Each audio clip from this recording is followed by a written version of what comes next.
dari Teknik Informatika 4 pagi.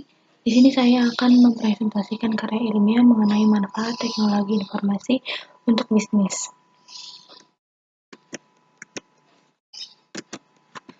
Pokok bahasan yang akan saya bacakan bab yang pertama adalah bab 1, yaitu adalah latar belakang, rumusan masalah, tujuan, dan manfaat. Bab 2 adalah landasan teoritis, di bab 3 alat dan bahan, serta prosedur. Bab 4 ada analisis data, serta pembahasan, dan bab 5 ada kesimpulan dan saran. Yang akan saya bacakan hanya di bab 1 dan bab 2 sesuai yang diminta oleh Ibu Desi. Bab 1, latar belakang. Kehidupan manusia saat ini terbilang terpengaruh oleh teknologi, bahkan orang awam pun dapat menggunakan teknologi saat ini. Hingga terpengaruh terhadap bidang usaha, orang-orang sangat antusias terhadap berbelanja online. Pengusaha-pengusaha dalam bidang e-commerce melirik peluang tersebut. Mereka gencar membuat usaha dalam bidang teknologi informasi, baik itu dari website, aplikasi, dan lainnya. Pengaruh teknologi informasi saat ini tidak dapat diremehkan, karena proses globalisasi yang berjalan begitu cepatnya yang mempengaruhi cara berpikir maupun berperilaku di dalam persaingan di dunia, bisnis dan organisasi. Banyak organisasi bisnis yang mulai mengembangkan sistem informasi yang terintegrasi. Rumusan masalah yang akan dibahas antara lain pertama pentingnya teknologi informasi, yang kedua membangun situs dan manfaatnya, yang ketiga marketing di internet, yang keempat mengenal apa itu e-commerce, yang kelima persaingan pasar e-commerce, yang keenam ada kekurangan dan kelebihan, yang ketujuh ada analisa peminat dengan fitur yang sudah ada, yang kedelapan ada cybercrime.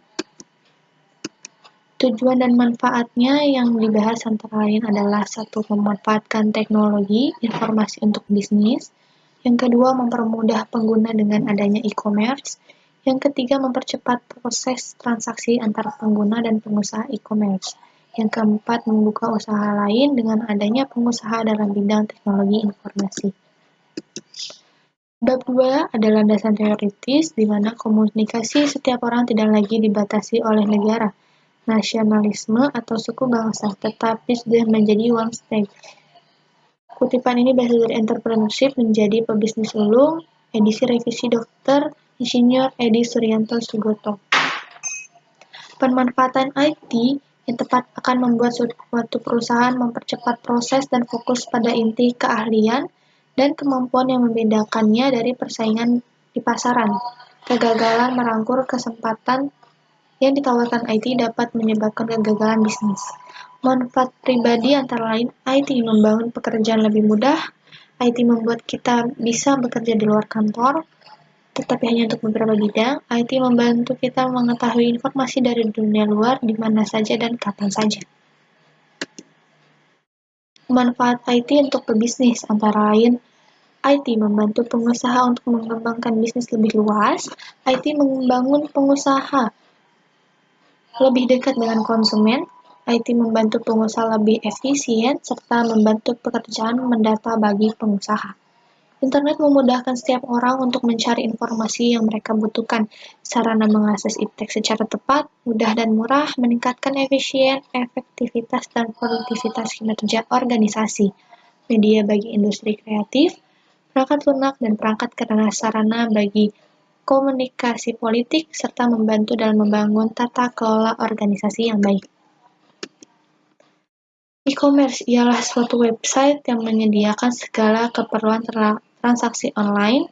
Pada website tersebut yang dikendalikan oleh seorang admin dan dapat menyalurkan bisnis pada yang lain. Pada e-commerce pun dapat menyediakan get and deliver. Cybercrime adalah suatu kejahatan pada dunia maya yang dilakukan oleh seseorang yang tidak bertanggung jawab. Maka dari itu, cybercrime termasuk dalam kejahatan yang dapat merugikan orang lain, sehingga ditetapkanlah undang-undang tentang IT. Seperti pada tahun 1986 hingga 2003, virus komputer sangat banyak diproduksi oleh Amerika Serikat dan Eropa. Mereka gencar membuat sebuah virus komputer dengan tujuan untuk kejahatan. Dalam dunia maya, selain Amerika Serikat dan Eropa, beberapa negara lainnya pun ikut membuat virus, seperti Jepang, Australia, dan India. Namun setelah hasil penelitian mengatakan bahwa pada beberapa tahun mendatang, sebuah negara yang akan ikut membuat virus-virus komputer, antara lain Meksiko dan Afrika. Mereka akan membuat virus terbesar di dunia dikarenakan negara mereka terlalu dianggap rendah oleh negara-negara besar.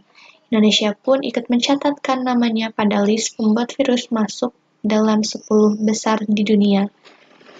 Terima kasih, sekian penjelasan karya ilmiah yang sudah saya sampaikan di bab 1 dan bab 2. Untuk kurang lebihnya mohon maaf apabila ada kesalahan kata, penulisan yang kurang tepat, maupun video yang kurang berkenan.